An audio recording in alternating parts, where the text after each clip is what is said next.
आमीन।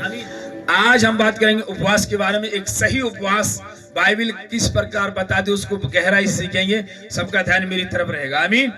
प्लीज थोड़ी समय ज्यादा समय नहीं लूंगा क्योंकि मेरा प्रभु भोज भी है हमारा। आमीन।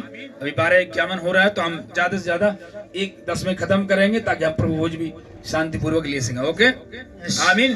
तो 20 मिनट मेरे साथ शांतिपूर्वक बैठिएगा और फास्टिंग के बारे में बताना चाहता हूँ। आमीन। एक सही उपवास किस तरह परमेश्वर चाहता है कि हम किस तरह रहें। हालेलुया। और उपवास का प्रभाव क्या है? प्रभाव बहुत ज्यादा है। फास्टिंग प्रेयर जब आप करते हैं, उपवास प्रार्थना जब करते हैं तो उसका प्रभाव बहुत तगड़ा होता है, बता रहा हूं।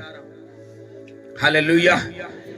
एक छोटा हथौड़ा मामूली दीवार पे मार रहे हो, 10 बार भी मार रहे हो, 100 बार भी मार रहे हो, दीवार नहीं टूट रही है। एक 5 किलो का घन ला के मार दो तो दीवार ढहेगी कि नहीं? एक साधारण प्रार्थना और एक फास्टिंग प्रार्थना में इतना फर्क आता है। डिटेल्स बता, इतना फर्क आता है, इतना डिफरेंट आता है। आपके उपवास की प्रार्थना इतनी भारी है, शैतान उसकी प्रार्थना को छू भी नहीं पाएगा, इतनी भारी है। एक बोलोगे यीशु के नाम से fire, Holi ghost fire out तो आउट, क्योंकि वो हथौड़ा मार रहे हो, फास्टिंग हुआ। आमीन। हालेलुया।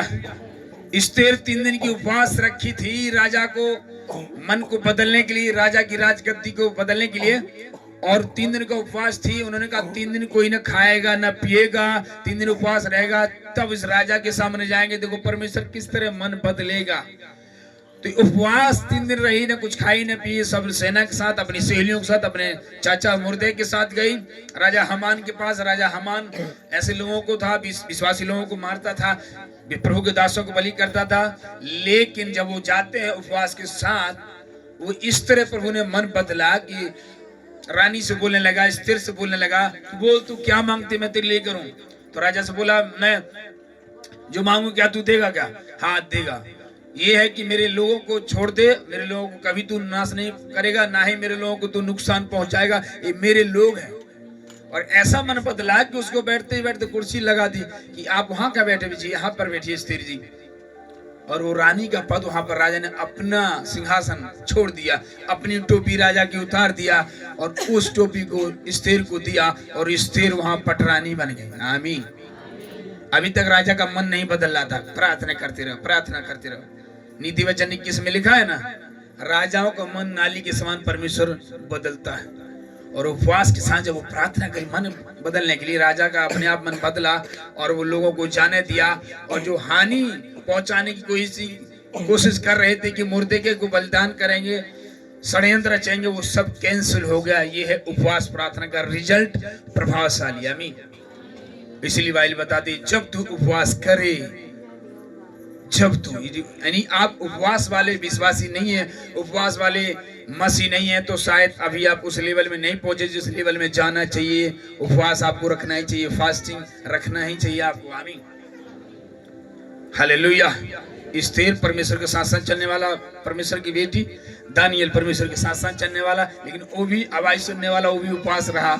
दानियल ने 21 दिन रोजे रखे और ऐसे राजा उसके सामने आए, सबको मन बदला। ऐसी समस्या, खतरा आया उसके सामने, शेरों का खतरा, राजा का खतरा, उस सरकार का खतरा, सब कैंसिल हो गया। ये था उपवास प्रार्थना का रिजल्ट। आमीन। और ये रियल उपवास, रियल फास्टिंग क्या है, इसके बारे में बता, किस उपवास से परमेश्वर प्रसन्न होता है। पीछे सुन रहे मेरी आवाज को? आमीन। हालेलुया।